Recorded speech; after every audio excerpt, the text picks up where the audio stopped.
యదాల నిజాలు వెలుగు తీసే కైజార్ మీ పృథ్వీ టుడే. దేవాదాయ శాఖ భూములు అన్యక్రాంతం కానివ్వం. వైసీపీ జిల్లా పార్టీ అధ్యక్షులు గుడివాడ అమర్నాథ్. దేవాదాయ శాఖకు చెందిన భూములు అన్యక్రాంతం కానివ్వము. వందల కోట్ల విలువ గల భూమిని ప్రైవేటు వ్యక్తుల పరం చేయమంటున్నారు. వైసీపీ నాయకులు మాజీ మంత్రి గుడివాడ, మాజీ ఉప ముఖ్యమంత్రి బూడి ముత్యాల నాయుడు, మాజీ ఎమ్మెల్యే ధర్మశ్రీ స్థానిక రింగు రోడ్డులో గల వైసీపీ కార్యాలయం నుండి మార్కెట్ యార్డ్ పక్కన ఉన్న దేవాదాయ భూమి ఉన్న స్థలం వద్దకు ర్యాలీగా సాగారు వైసీపీ నేతలు. ఆ ప్రాంతంలో మీడియాతో మాట్లాడుతూ 100 సంవత్సరాల క్రితం వైశ్యులు కన్యక పరమేశ్వరి దేవస్థానానికి ఇచ్చిన 2 ఎకరాల 49 సెంట్లు స్థలంలో 1.38 సెంట్లు మార్కెట్ యార్డ్ నిర్మాణంలో కలిసిపోయిందని, మిగిలిన 100 కోట్లు విలువ చేసే 1 ఎకరా 11 సెంట్లు ప్రైవేటు వ్యక్తి లీజుకు తీసుకొని నాడు కౌలుదారు, నేడు ఆ స్థలానికి ఆమె హక్కుదారుగా రికార్డుల్లోకి ఎక్కడం ఎంతవరకు సమంజసం? ఈ రికార్డుల మార్పుకు కలెక్టర్తో పాటు కూటమి ప్రభుత్వం కూడా సమాధానం చెప్పాలని డిమాండ్ చేశారు వైసీపీ నాయకులు. రాష్ట్రంలో ఆలయాల నిర్వహణ మరియు ధార్మిక సంస్థల పట్ల ప్రస్తుత ప్రభుత్వం వ్యవహరిస్తున్న తీరును ఆయన తప్పుపట్టారు. చట్టంలో సెక్షన్ 38 ప్రకారం ఈ డాక్యుమెంట్లు నమోదు చేయబడ్డాయని ఆయన వివరించారు. ఆయన దగ్గర ఉన్న పత్రాల్లో 1915 నాటి డాక్యుమెంట్ నెంబర్లను కూడా ప్రస్తావించారు. ఈ భూములు ఆలయానికి ఎలా సంక్రమించాయి, ప్రస్తుతం ఎవరి అధీనంలో ఉన్నాయి, కౌలుదారులు ఎవరు, వారు ఎంత శిస్తు చెల్లిస్తున్నారు వంటి వివరాలను ఆయన మీడియాకు చూపించారు. ఇటువంటి వారందరూ ఉంటే ఇక దేవస్థానం భూములకి, దేవాలయాలకి ఏం పవిత్రత ఉంటుంది? మీరు చేసినటువంటి లడ్డూ మీద మీరు చేసినటువంటి పాపాన్నే ఈరోజు మీకు మీ తలకు చుట్టుకుంది. కర్మ, అందుకనే అనేక సందర్భాల్లో చెప్పాం, ప్రతి ఒక్కరికి కర్మ అనేటువంటిది ఉంటుంది. దేవుడితో ఎవరు పెట్టుకున్నా సరే ఆ కర్మ మిమ్మల్ని కాటేస్తుంది అనేటువంటి దానికి ఈరోజు జరుగుతున్నటువంటి అన్నీ కూడా ఒక ఉదాహరణ. రోజు అనకాపల్లిలో కూడా ఇంత పెద్ద ఎత్తున ఇన్ని 100 కోట్ల రూపాయలు విలువైనటువంటి భూమిని ఈరోజు మీరు కాజేసేటువంటి కార్యక్రమం చేసి ఈరోజు దీనికి ఎవరు సమాధానం చెప్తారు? ఇందాక మా పెద్దలు ముత్యాల నాయుడు గారు, ధర్మశ్రీ గారు వారు మాట్లాడుతూ చెప్పారు, తక్షణమే యాక్షన్ తీసుకోవాలి. ఎవరు మీరు తీసుకుంటారు? అందుకనే దీని మీద సిబిఐ ఎంక్వైరీ డిమాండ్ చేసింది వైఎస్ఆర్ కాంగ్రెస్ పార్టీ. ప్రధానమైనటువంటి హోదాల్లో ఉన్నటువంటి వ్యక్తులు ఇందులో పాత్ర ఉంది, లేనప్పుడు ఎందుకు స్పందించట్లేదు అనేటువంటిది వైఎస్ఆర్ కాంగ్రెస్ పార్టీ డిమాండ్ చేస్తుంది. ఎండోమెంట్ డిపార్ట్మెంట్ స్పందించదు, తప్పు చేసినటువంటి రెవెన్యూ డిపార్ట్మెంట్ తప్పుని సరిదిద్దుకోదు, ప్రభుత్వ భూముల్ని, దేవస్థాన భూముల్ని కాపాడాల్సినటువంటి ప్రజాప్రతినిధులు స్పందించరు. పైన ఉన్నటువంటి ప్రభుత్వం సనాతన ధర్మం గురించి, హిందుత్వం గురించి మాట్లాడుతుంది, వారు మాట్లాడరు.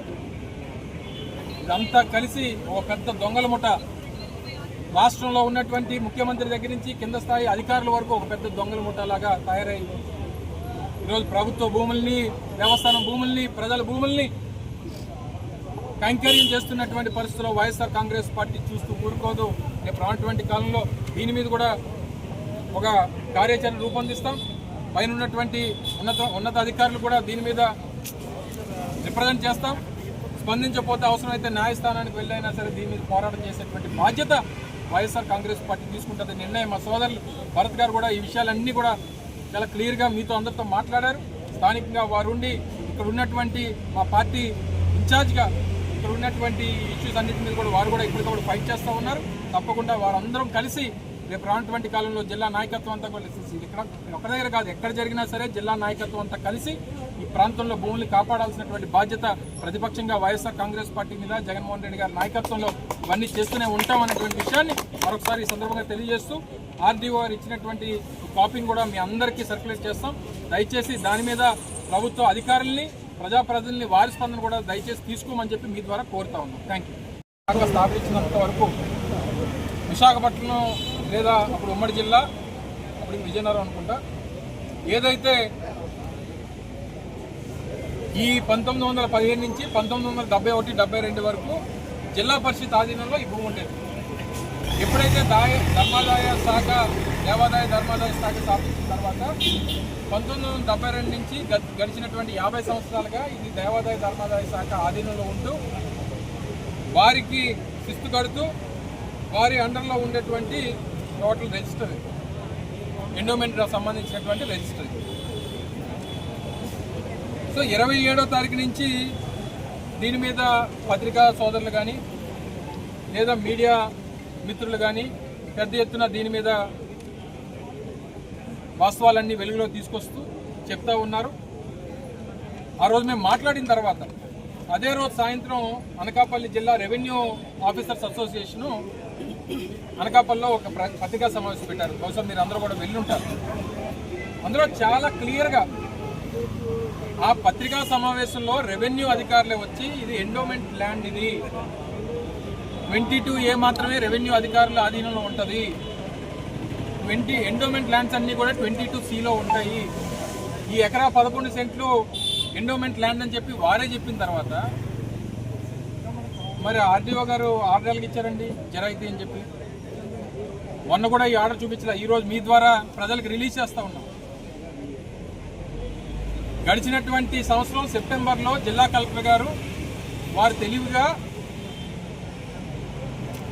మార్కెట్ యార్డ్లో ఏవైతే భూములు ఉన్నాయో ఆ భూముల్ని 22లో ఉన్నాయని చెప్తూ ఇచ్చినటువంటి ఆర్డర్ ఒకటి.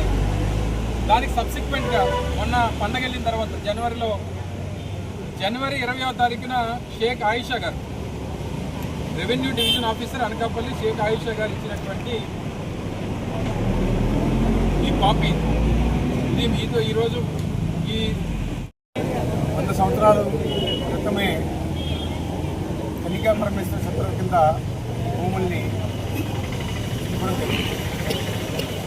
ఈ భూముల్లో కొంత స్థలము మార్కెట్ యార్డుకి పోగా ప్రస్తుతం మిగిలి ఉన్నటువంటిది ఎకరా 11 సెంట్లు. ఈ ఎకరా 11 సెంట్లు కూడా ఒక వ్యక్తి కౌలు తీసుకుంటున్నాడు. ఈ కౌలుదారునికి పాస్బుక్ ఇచ్చేటప్పుడు కూడా క్లియర్గా పాస్బుక్లో కాలంలో నమోదు చేస్తుంది. అజమాయిషి పట్టాదారు కాలంలో కన్యకా పరమేశ్వర సత్రం, అనుభూతిదారు ఎవరైతే సాగు చేస్తున్నాడో అనుభూతిదారు కాలం, లాస్ట్ కాలంలో ఈ భూమిని క్రయ విక్రయాలు చేయడానికి వీలేదు, తనఖాలు పెట్టడానికి వీలేదు అనేటువంటిది స్పష్టంగా రాసి ఉంది. మరి జిల్లా కలెక్టర్ గారికి కానీ, జాయింట్ కలెక్టర్ కానీ, ఆర్డీఓ కానీ, తహసీల్దార్ ఈ నలుగురు కూడా ముఖ్యులు. ఒకరి పేరు మీద ఉన్నటువంటి భూమిని ఇంకో పేరు మీద మారాలని అంటే తహసీల్దార్ దగ్గర నుంచి ఆర్డీఓ జేసీ దగ్గర నుంచి కలెక్టర్కి రికార్డు తయారవుతాయి. ఇక్కడ అసలు ఎక్కడ ఇది ప్రారంభించబడింది, ఎవరు ఒత్తిడి మేరకు దీన్ని ఎండోమెంట్ ల్యాండ్ నుంచి జిరాయితీ ల్యాండ్గా చూపించడం జరిగింది. దీని మీద పూర్తి స్థాయి దర్యాప్తు CCLA జరిపించాలి. తక్షణమే 7 నలుగురిని కూడా సస్పెండ్ చేయాలి. సస్పెండ్ చేసి పక్కన పెట్టి దర్యాప్తు జరిపించాలి.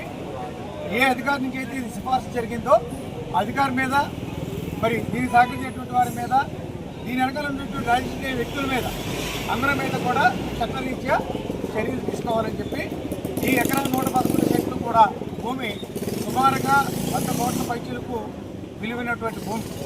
ఈ భూమిని కాపాడడానికి వాసవి కన్యకా పరమేశ్వరి మరి ఏదైతే ఎండోమెంట్